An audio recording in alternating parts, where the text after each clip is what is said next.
Checking connection over here still. I don't know what that means. Hope my Wi-Fi is working. It's working over here.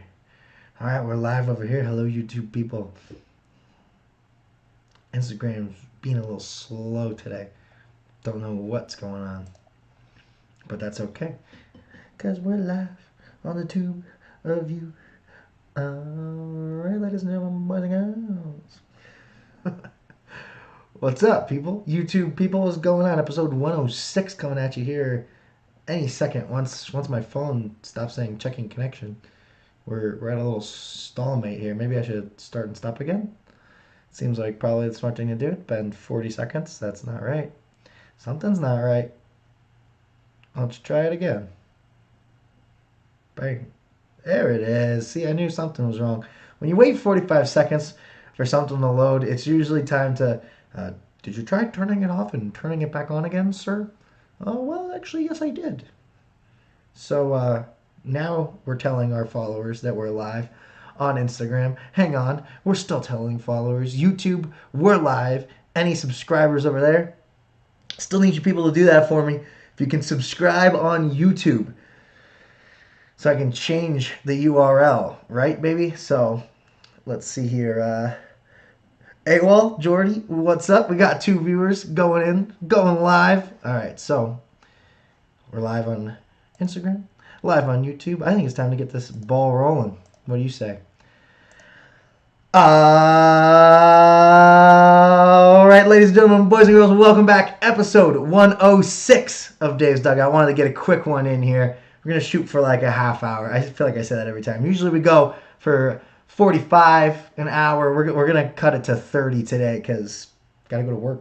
Gotta pay the bills. And but did want to get a quick one in here. Also, wanted to just kind of tease Saturday. We're going to do a fantasy football draft episode. Have not totally confirmed the guests here yet, but we do have one who said yes. So we're gonna wait on that. Probably 2 guys who've been on before, if you can guess.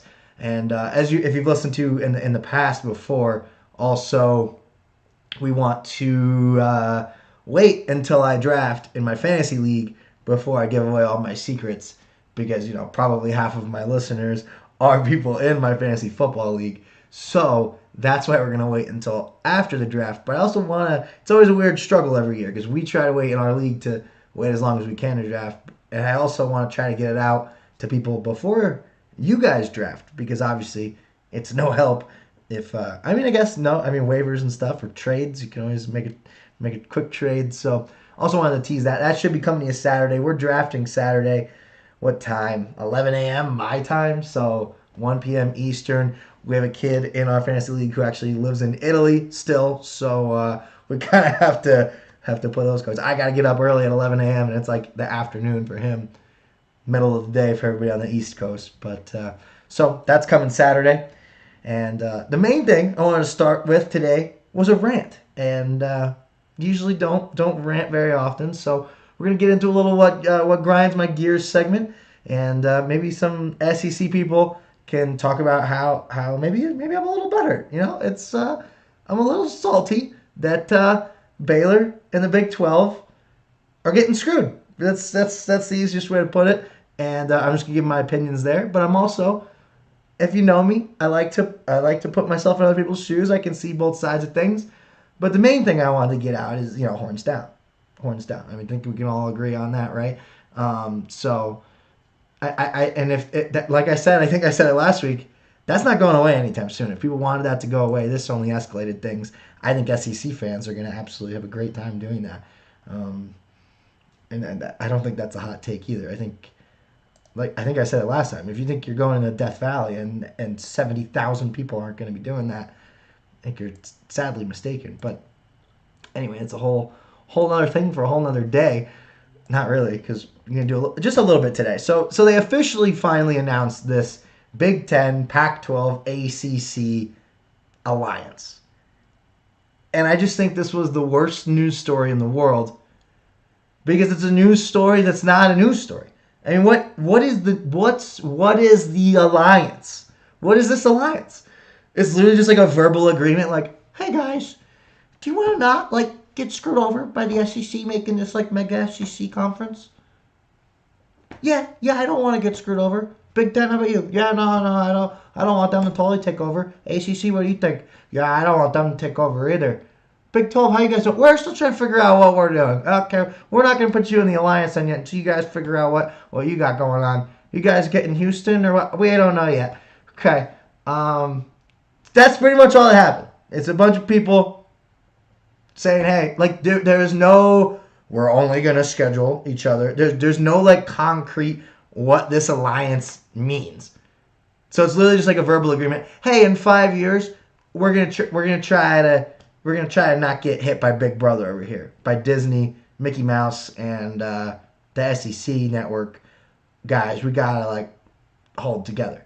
That's pretty much all that happened, and yeah, that's really the update. And I don't know. I almost think it'd be better if the rest of the Big 12 just gets sucked up by the SEC or the Big 10 or I don't know who. I've always said this too. The numbers have to stop in these conferences. Well, the numbers, the Pac-12, the Big 10, none of them match up like the right way. The Big 12, none of them have that many teams. So we got to stop with that. There's just got to be like the Pacific Conference. The Big 10 has to figure something out. I don't know what. Big 10, Big 12, like just like how not creative are we? Everything's the big something with a number. ACC did a great job. SEC, that's fine. So maybe those should just be the two. Let's all just merge in the ACC and SEC. The rest of the, I guess Pacific. I just don't know why the Pac-12 had to like go half and half. You got the thing with the Pac. Just be the Pac. We're the Pac. Wolf Pack. Represent. So. The next thing kind of goes along with the same topic is something I've felt pretty strongly about because I feel like I've been tooting this horn longer than most people, and it's the 8-team playoff. The 4-team playoff I've always said is just the most ridiculous, silly thing. At 14, there have been 5 power conferences, so why did we make a 4-team playoff? Makes no sense. Now, I don't know, maybe now there will be 4 teams, but now we've jumped from the 4-team to the 12-team playoff. Am I the only one who thinks this is stupid? I don't want a 12-team playoff. Who wants a 12-team playoff? It's either 8 or 16. You don't stop in the middle of 12. Does anybody really think 12 can beat Alabama? Because guess what? Most of the time, 2 can't even beat Alabama. So that's your argument for keeping the 4-team. It's like, well, really, what are 5, 6, 7, and 8 going to do? And, if you want the truth, probably not much. It's just like entertainment for the rest of us that our teams have a chance. It's just like a glimmer of hope, and you get a lot of viewers. You'll get a lot of viewers for that 2 versus 7 game. The 8 versus 1, 8's probably not beating Alabama. I think we can all go with that. And then the winner of that game is probably not beating Alabama. And then guess what? The winner of that game, most likely probably not beating Alabama. Do you have a chance? Maybe once you get to the championship, sure. But in all likelihood, it's all of us against Alabama at this point until Saban retires. But then they're probably still going to be fine because they're just going to get the best recruits. So what's really going to change? I don't know. I don't know a lot. So, and just this, this just proves, I'm surprised podcasting is so big because people's attention spans are so short. And we had that was a good start on Instagram. We got 6 viewers. That's like a whopping amount of viewers. That's so sad. We gotta get in the thousands, people. We gotta. But they're gone. They're all gone. We're 8 minutes in. And that's it. That's all we got. But anyway, you can go back and listen to the podcast. That's the main point, isn't it? The live streams are just to get the the ball rolling. The real thing's the podcast. I would think. But yeah, I don't know. Somebody comment and let me know if I'm crazy for not wanting the 12-team playoff, but for have been wanting the 8-team playoff for so long. It's like the NCAA always does this. They can never get anything right. It's like everyone's mad about the 4-team playoff, so they're asking for an 8-team playoff, and they're just like, okay, we'll give you a 12. Just why? No one asked for 12. I mean, maybe a lot of people are asking for 12. Who are these 12? Who are these people asking for 12? I don't see the point. I'd be more happy with 8 and then in 5 more years do 16 than just jumping to 12. I feel like I'm alone here. I feel like I'm alone on this island, this 8-team playoff island. I never wanted 4, and I never wanted 12. I feel like 8 is the very happy middle where we should all be able to meet, enjoy a little bit of.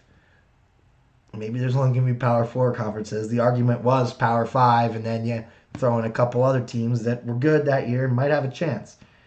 12? What's 12? I mean, really? The top 10 plus 2 are all going to make the playoffs? Playoffs? Talking about playoffs? Anyway, that's my rant. Over. I feel like I wasn't as angry as I thought I was going to be. Because we just don't know yet. We'll see what happens. We'll absolutely have a salty episode once the Big 12 disappears. Sounds like it's almost inevitable. Like Thanos. It's inevitable. It's sad. Maybe we can make like an alternate universe where Texas just realizes they can't win and this doesn't happen. That'd be cool. But probably not. So, move on. A little college basketball knowledge for you people. It's going to come up quick. Here. And obviously we got to give a shout out to Gary Parrish for putting out his, the 26th edition of his preseason rankings, which is absolutely absurd. Good for him. I'm not even being sarcastic. I'm just trying to find out what number this was. I thought it said it at the top. I'm pretty sure it says 26th. 26.0 or 19. Whatever we're at. Either way.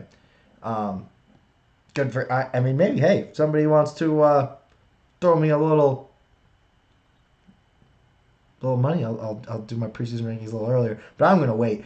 The one thing I did want to tease, though, with my Dave's Dugout top 14, I'm excited to make, is it's going to be different from the ones I'm seeing so far. I from what I'm seeing, and if you know what I'm talking about, Lord, it's never OU's fault. Yeah, because OU's been winning. OU can do whatever they want. They've been in like 4 of the last 5 playoffs. So they kind of have like the recency bias. It's like, hey, we want to do what we want to do. It's like, okay, dude, I can't argue. I can't beat them. I can beat Texas. So I'm just responding to comments here from the live Instagram. But so if you know anything, it's looking like most preseason polls about college basketball, it's looking like they're having Gonzaga number 1 again. And I might go higher. I don't know if it's close. It's close. My 1 and 2 right now, I'm flip flopping, so maybe things will change by then. But right now, I think I'm going to shock some people with my number 1 team. It's I don't know if it's going to be Gonzaga, and I'm very excited to do that. And my top 10, I think, is going to be a little different, at least from Gary's. The teams are going to be the same. It's like one of those things everybody always says, like, why even do preseason rankings? Well, when you look back at the end of the year, the preseason top 25s are usually pretty close. It's like 18 of the teams were right. So it's like you're usually on to something here with these preseason rankings. Maybe we'll have to go back. That'd be a nice college basketball episode of preseason. See how close mine were last year to our final ones. I don't remember if I did that at the end of the year. I think it was pretty close. I definitely didn't because I was so excited about Baylor. But yes, we'll have to see how close they were. But yeah, looking at his top 10, I'm excited. One last year of Duke just automatically being a top 10 team, I think, too. Usually Duke and Carolina, you kind of just have to be like, prove us wrong until they stop. But if you don't know, Carolina, no more Roy, and Duke last year with K. So I just kind of wanted to do a little tease to the top 14. I'll get it out here soon. I know we're under 100 days left. It might even be way less than that now. But the big news kind of is Memphis right now. Also, not to harp on college basketball too much since it's the off season, but the big news is Memphis jumping into the top 10s on most polls now, and I think that's almost an arguable best draft class again now with Penny Hardaway. and Amani Bates and Jalen Duren. So committing now 2 5-star recruits, 2 probable lottery picks, one and done type guys. So that's huge for Memphis once again. Um, and now we want to know, man, how much these guys getting paid? I feel like now that it's like allowed and now it should be common knowledge. I want to know, what are these checks looking like to get these kids to Memphis? It's people that don't know. I actually learned this on the Eye on College Basketball podcast. Shouts again to Gary Parrish, who's like has a radio show in Memphis, so he knows all these things. Is that FedEx is like a huge, like the Nike to Oregon, and FedEx can just throw money at these guys. And I'm very curious to see. I mean, it makes sense. It's the FedEx Forum in Memphis, so I guess I never just put those together. I never really had to think about it that much. So, but that's I guess their headquarters is in Memphis for FedEx. So, but yeah, I mean, I don't know. I don't know how good they're gonna be, but they're gonna be young and they're gonna be talented. That's for damn sure. So we'll have to see. I know it's the best sport. I'm sorry, I get so excited about college basketball. But we're done for that. We have the MLB left and some PLL, and we'll get out of here. It's a quick episode today. Mostly just a little catch up and a tease to Saturday. And even Saturday though. Well, no, I mean we can spend a whole episode on the draft. That's probably easy.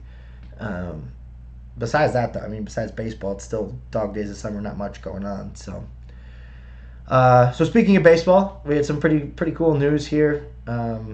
Miguel Cabrera hitting his 500th home run. That's just something cool. If you're a Detroit Tigers fan, I don't know how many of you there are, but that's like one of those you'll remember where you were when it happened type things, because last one was David Ortiz. It was years ago, and it doesn't look like the next person's going to be for years again. So it's like Mike Trout, and I think he only has like 300 something. So we it's gonna be a while at least. That's crazy that it's one of the most elusive clubs. There's 23 people in the 500 club. So congrats to Miguel. And then the nice little segue into this is that they were playing the Cardinals the next series, and Yadier Molina. You know, the MLB tweeted out a picture and said Legends. It was Cabrera and Molina next to each other. Yachty just signed another 1-year deal with the Cardinals, and then once he signed that, he announced that that's going to be his last year, his 19th season with the Cardinals. That is crazy. 19 seasons with one team, no less, is something you definitely don't see every day, to say the least. I mean, so we'll go in a whole now we know farewell tour. I almost thought it was this year, but the Cabrera thing was very cool. And then that was really the baseball news. I had here the standings, but I don't even have the website pulled up yet, so we'll do that another day once people start caring more. Once we get into September, I think then people really start caring, right? Because then you got October baseball right around the corner. But that was part of the plan. So maybe this will be a nice quick episode here. We're at 18-20 minutes, so I was shooting for 30. I feel like I'm going too fast, but I didn't realize we're 20 minutes in already.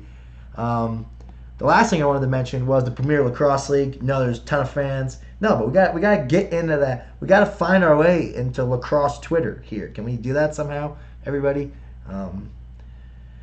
I went to Colorado Springs. I'm out here in Grand Junction. For everybody that doesn't know, 4 hours from Colorado Springs, 4 hours from Salt Lake City, and they were in those two cities like in the last, was it 3 or 4 weeks?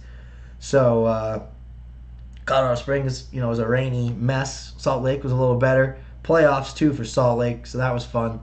And the Friday night game we didn't go to was on NBC Sports Network. Most of the games were, except for one of them, was on NBC, which is really cool. Friday night's game, though, the 3 versus 6, we had Chaos versus the Archers. Chouse, if you want to call them Chouse, that's fine with me. I think it's hilarious. And but Chaos pulling off the upset, the 6 versus 3, and that's the one upset I didn't have, of course. So my PLL bets, if you've been following me on Twitter, have been pretty spot on. I've actually been making money. This playoffs might have set me back to either breaking even or under now. But I was doing very well. Um, my pick to win the whole thing were the Archers. I thought their offense was great. They had 3 games they lost by a goal this year. They were like 3 goals away from being 6-0 or whatever. Like they were very good. I just thought they added a lot of pieces. I mean, Grant Ament is like an MVP, one of the potential MVPs, probably not anymore, but one of the nominees. Schreiber, arguably best player in the world outside of maybe Thompson, Lyle Thompson, and a couple others, Rambo. But just I don't know, man. I really thought the Archers had something working, and guess not. But then I just for the next 2 games I was going upsets. I had Cannons upsetting Atlas with 9s. You know, Paul Rabel and Lyle Thompson. I thought they might get that one done, and they didn't. And what was crazy is I actually haven't looked into this yet, but it looked almost like Rabel was like soaking in. I don't know if it was just coming off a loss. I mean, obviously you never want to lose a playoff game, but I don't know, man. It was almost like, and he was taking a picture with Lyle, and just the hugs he was giving there on the sidelines. It almost looked like retirement hugs, but he didn't announce it. Like Kyle Harrison announced his. That was the next game. It was the 4 versus the 5. So you really want to call it an upset. Well, I guess actually I didn't go with the underdog. I was going with the Redwoods, which was like underdogs, even though they're the higher seed. It's like how do you bet against the Whip Snakes, back-to-back champions. But I did, and lost that one too. So Atlas moves on, and Cannons get knocked out, and the Whip Snakes go on to play the Water Dogs. The Water Dogs, baby, are the number 1 seed. They're the only team that had a bye. So the 8th team didn't get to play, and the number 1 team had a bye here into the semifinals. So now we got Chaos versus Atlas. That's the 6 versus the 7. So that was like upset alley up there in the top half of the bracket. And then Water Dogs, their dogs haven't played yet in the playoffs, but I believe they beat the Whip Snakes in the regular season there. So we'll see if they can beat the back-to-back champions again as the number 1 seed. So we got the 1 versus the 5 there. I'll do my picks. Why not? I was dead wrong on all 3 games in the first round. So let's see if we can go 50-50. Can we get 1 out of the 2 here?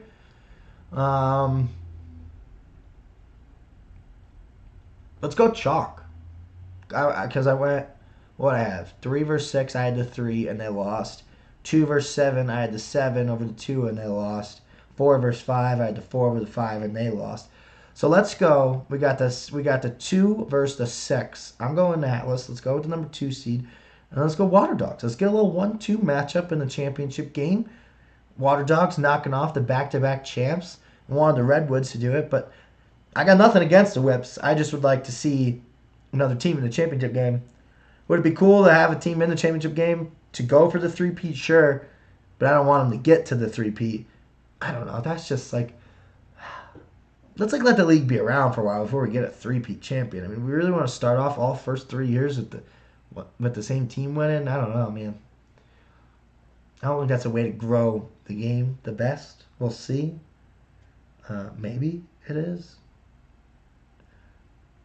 but I don't know. Not feeling it. Not feeling it. Especially with the COVID bubble year. That was weird. It was a short year. Not that it doesn't count. Counts. But let's let somebody else win. Right? The Dogs. Let's let the Water Dogs win.